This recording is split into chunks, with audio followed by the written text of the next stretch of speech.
$15 billion. The number did not merely echo through the polished halls where Ibrahim Traoré sat across from India's Prime Minister Narendra Modi.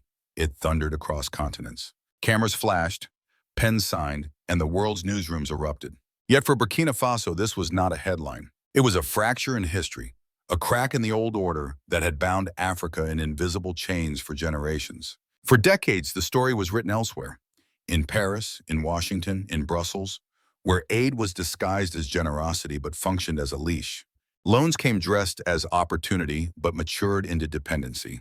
The soil of Burkina Faso was watered with sweat, yet its harvest was shipped away at prices set by others. But that day, in the glare of the cameras, the equation shifted. Oil for technology, energy for industry, sovereignty for respect. This is not aid. This is not charity. This is a gamble, a wager that a small, landlocked nation can alter the map of power. The question is not whether the West trembled. It did. The question is whether this pact will light homes in Ouagadougou or vanish like promises before it. Stay with us. What follows is more than a contract. It is a turning point history will remember. Subscribe and walk this road with us. The ceremony itself was brief, yet its resonance was vast. In the room where Ibrahim Traoré and Prime Minister Narendra Modi placed their signatures, mahogany tables gleamed, flashes painted the air, and whispers trailed between diplomats. But what mattered was not the theater of diplomacy. What mattered was the ink. $15 billion. Not in loans, not in grants, but in investments planted like seeds in the soil of Burkina Faso. For years, deals had come and gone. Announcements with banners and promises. Yet too often they dissolved into dust. Corruption siphoned funds, factories never opened, and young men and women were left with the same question: when will my life change? This time, Traoré promised, would be different. This was not aid disguised as generosity. This was partnership. The agreement is not one stream, but 5 rivers. The first, $4 billion, directed towards oil extraction and refining. For too long, the nation had shipped crude abroad only to buy it back at inflated prices. Now, for the first time, refineries on Burkinabe soil will rise. Crude will not merely leave, it will be transformed, gaining value before it leaves the country. Every drop turned into refined product is a step from poverty towards self-reliance. The second stream carries $5 billion into petrochemicals and energy infrastructure. Pipelines and storage tanks will cut across the land. Processing plants will rise like steel forests, promising not only fuel for India's growing economy, but electricity to villages that have long known only darkness. The hum of turbines may soon replace the silence of power cuts, and the glow of bulbs may outshine the faint flicker of candles. $3 billion form the third stream, dedicated to steel and manufacturing. From the red soil of Burkina Faso will come beams, rails, and machines. Factories are envisioned where young engineers, trained not in foreign capitals but at home, will shape the future with their own hands. In every piece of steel lies not only strength but dignity. The fourth stream is perhaps the most sensitive: $2 billion in defense technology. For decades, Burkina Faso has bled from insurgency and insecurity. Weapons arrived late, overpriced, and often outdated. Now, assembly lines in Ouagadougou and Bobo Dioulasso are planned to produce rifles, vehicles, and communication systems under Burkinabe supervision. Sovereignty, Traoré argued, is hollow without the ability to defend it. The fifth stream, $1 billion, flows into agriculture, telecommunications, and training programs. Here lies the most intimate promise: fields revitalized with modern tools, classrooms linked to the wider world, in a generation trained not merely to follow orders, but to design, innovate, and lead. Together, these streams converge into what Traoré calls not a contract, but a vision. In his words, they are not here to give us fish. They are here to help us build the nets, the boats, and the markets. It is an architecture of sovereignty, built not on dependency, but on partnership. And yet the echoes of past disappointments remain. A taxi driver in Ouagadougou hears the news on his radio and shakes his head. Another promise. Farmers in Kaya remember projects that began with ribbon cutting but ended in silence. Welders in Koudougou recall salaries that never came. Too many times Africa has been handed dreams only to see them crumble into sand. But the symbolism of this moment cannot be dismissed. A nation once dismissed as too small, too poor, too divided has declared a different path. Not aid, not pity, but partnership. Not silence, but voice. The ink on that papers is more than a legal document. It is a challenge to history itself. The ceremony may have lasted minutes. The headlines may fade in days, but the question remains, will this pact prove to be the harvest of long-planted seeds, or just another illusion drifting away like dust in the Harmattan wind? And as the cameras dimmed, one truth lingered. The real test had not begun yet. Would the soil of Burkina Faso nurture this investment into life, or swallow it whole like so many promises before? The climax of this story did not unfold in a battlefield or in a parliament hall. It unfolded in a single line spoken with a conviction. As the ink dried, I felt the West tremble.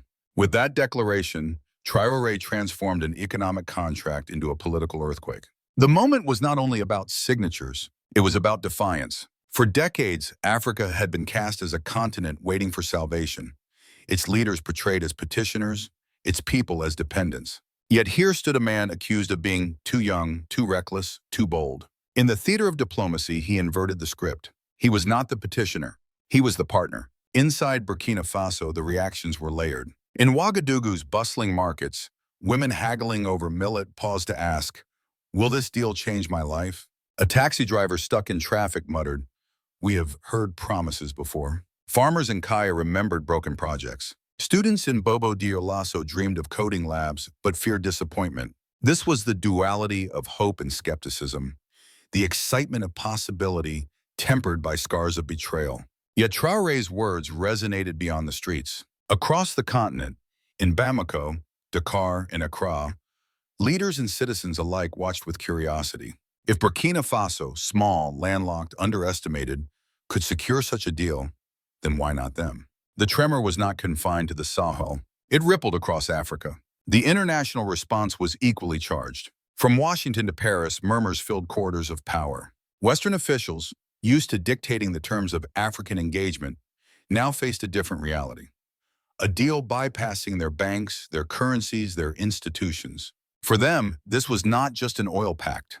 It was a precedent, a dangerous example that might inspire others. China, too, observed carefully. Beijing has long invested billions across Africa, building railways, ports, and roads. But critics often say those projects were shaped to serve China's interests first. Now, India was stepping forward with its own model, one branded as partnership rather than dominance. To Beijing, the question was not whether Burkina Faso mattered, but whether India's rising role would reshape the balance of influence. For India, this was a strategic triumph. Energy security for a population of more than 1 billion people cannot be underestimated. Yet Modi's government also understood the symbolic weight.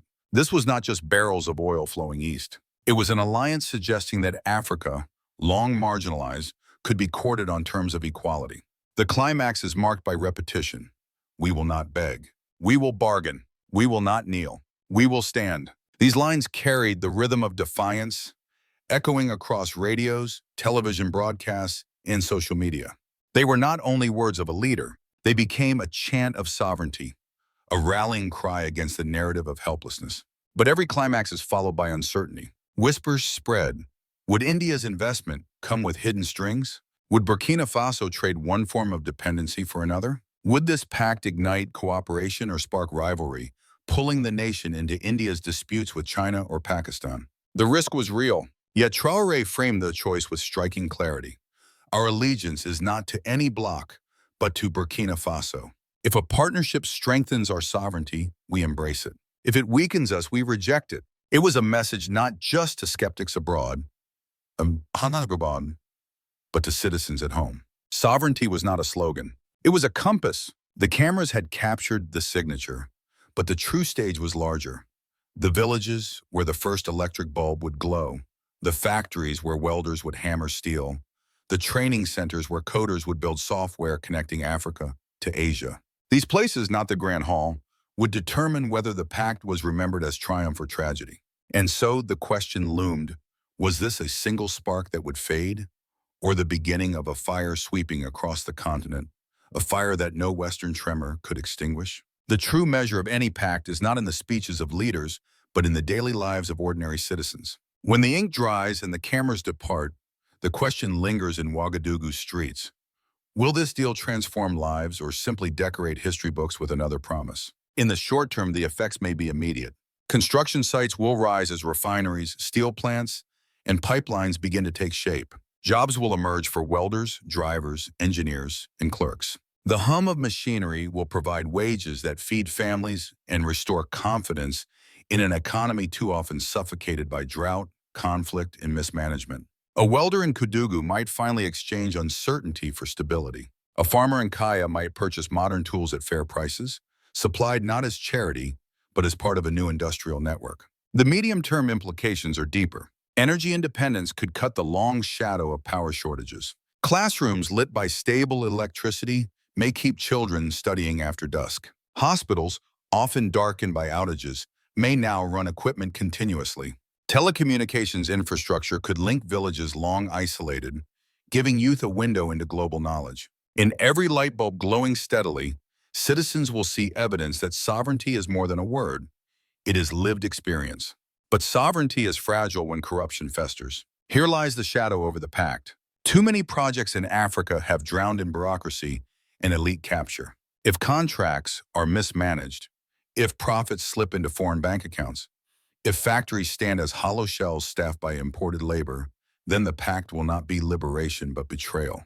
The skepticism heard in taxis and markets will harden into anger. Politically, the pact reshapes power within Burkina Faso itself. A government delivering visible results will gain legitimacy. Traoré, still seen by some as a young and untested leader, could cement authority by proving that bold choices yield tangible progress. Yet failure would hand his critics ammunition, both at home and abroad, confirming suspicions that leaders who promise revolutions deliver only disillusionment. The security dimension cannot be ignored. $2 billion for defense production represents not merely equipment, but a shift in posture. Soldiers trained with locally assembled weapons may feel that they defend their own soil with their own tools, not rented power from abroad. This could bolster morale and reduce dependence on external suppliers. Yet militarization carries risks. If transparency falters, defense contracts could become fertile ground for graft. Moreover, weapons alone cannot defeat insurgency. Jobs, education, and dignity must accompany them. Culturally, the pact carries symbolic weight.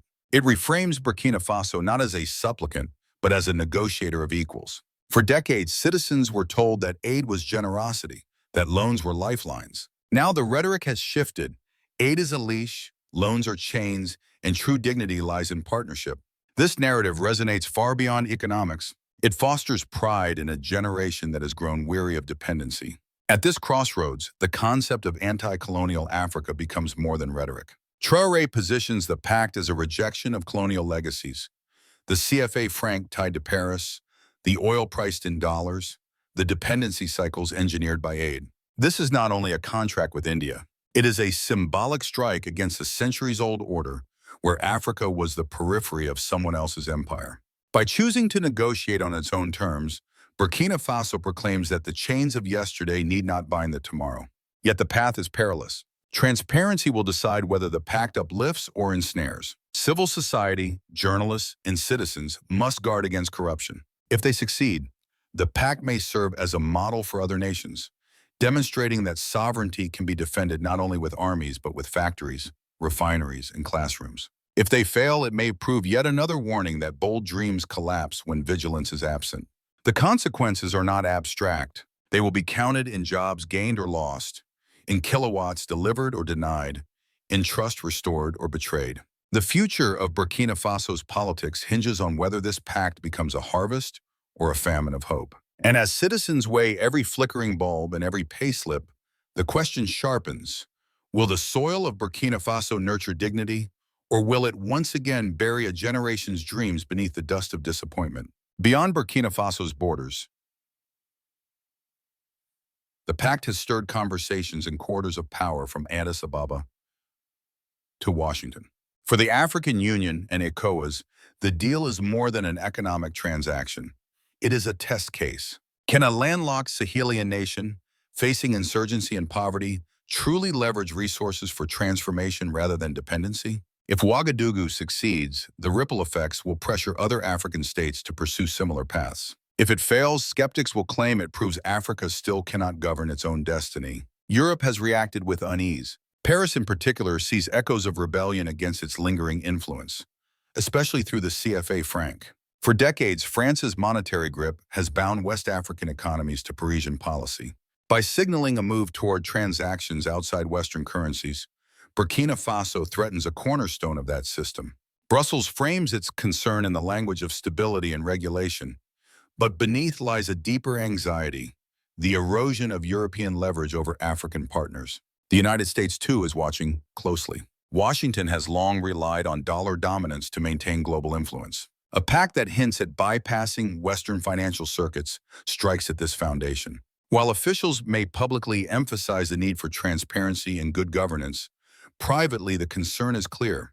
A precedent has been set. If Burkina Faso can strike deals outside Western banks, others may follow, and the architecture of control may weaken. China, an established giant in African investment, cannot ignore this development. For 2 decades, Beijing has poured billions into infrastructure, but often on terms critics describe as self-serving. India's approach, positioning itself as a partner rather than a patron, challenges that dominance. For Beijing, the risk is that African nations will increasingly diversify their alliances, reducing reliance on Chinese capital. For India, the symbolism is profound. Modi's government presents the pact as proof of New Delhi's rising status as a global power capable of shaping Africa's future. Energy security is a practical necessity, but the political gain is equally valuable. India positions itself not merely as a consumer of resources, but as a collaborator in African modernization. Amid these rivalries, the broader theme emerges: African sovereignty. The pact has elevated the conversation beyond oil and steel. It asks whether African nations can select partners on equal terms, free from the weight of colonial legacy and geopolitical manipulation. Traoré's message is clear. Burkina Faso's allegiance is not to blocs, but to itself. This principle resonates across a continent weary of being treated as a chessboard. Still, uncertainty prevails. Will other African leaders dare to follow, risking the wrath of old powers? Will global institutions adapt, or will they resist, seeking to preserve hierarchies? The answers remain unwritten. And so the question echoes beyond Ouagadougou. Is this pact an isolated rebellion, or the spark of a continental movement that redraws the map of global power? Every gamble carries 2 futures. One shines with promise, the other darkens with disappointment. The $15 billion pact is no different. For Burkina Faso, the road ahead is a crossroads where sovereignty may be strengthened or squandered. In the best case, construction projects rise on schedule. Refineries hum, steel plants spark with life, and power grids extend into villages that once knew only darkness. Thousands of jobs lift families from uncertainty. Farmers harvest with modern equipment, while engineers design software connecting Africa to Asia. In this scenario, the pact is not only a contract, but a bridge, a living testament that bold leadership can transform a nation from dependency into dignity. Burkina Faso would not merely export crude oil. It would export a model, a story of resilience that others might follow. But there is another path. Contracts may stall. Corruption may siphon funds. Factories may become shells owned by foreigners while locals remain underpaid laborers. Technology, promised on paper, may never materialize in classrooms. In this future, the pact decays into another broken headline, a cautionary tale whispered in markets and classrooms. We dreamed too soon. Such failure would not be private.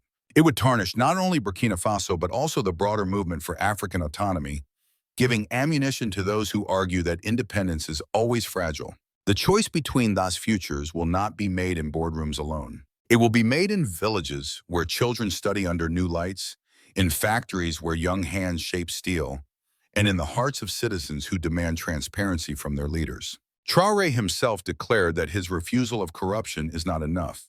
It requires every Burkinabe to hold power accountable. The metaphor is clear. The pact is a seed. Seeds demand more than soil. They demand water, care, and sunlight.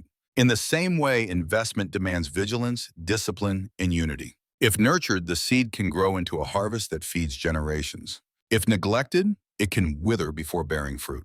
The future, therefore, rests on discipline, the discipline of leaders to govern honestly, the discipline of institutions to remain transparent, the discipline of citizens to demand accountability. Without it, no pact, no matter how vast, can change destiny. And so the road stretches forward, uncertain yet full of possibility. Will Burkina Faso stumble in the dust of mismanagement, or will it stride forward as a beacon of self-determination? The story is unfinished, and the pen rests in African hands. History does not forgive wasted chances. And this pact, signed with the stroke of a pen between Ibrahim Traoré and Narendra Modi is far more than an exchange of oil for factories. It is a statement carved into time that Africa is not condemned to beg, but entitled to bargain, not bound to dependency, but called to sovereignty. The symbolism of this agreement stretches far beyond Ouagadougou. It signals a wider awakening, an insistence that the destiny of a continent will no longer be scripted in Paris, Washington, or Brussels. Instead, it will be written in the capitals of Africa by leaders and citizens determined to rise. This is the vision of anti-colonial Africa, a defiance against centuries of extraction and subjugation, and a claim that dignity cannot be outsourced. Yet vision alone is fragile. The future rests on execution, on whether refineries light homes, whether factories employ young workers, whether classrooms become centers of innovation. If so, this pact will stand as proof that bold leadership can shift the course of history. If not, it will become another scar, a reminder of how easily hope can be betrayed. Still, the possibility of transformation remains powerful.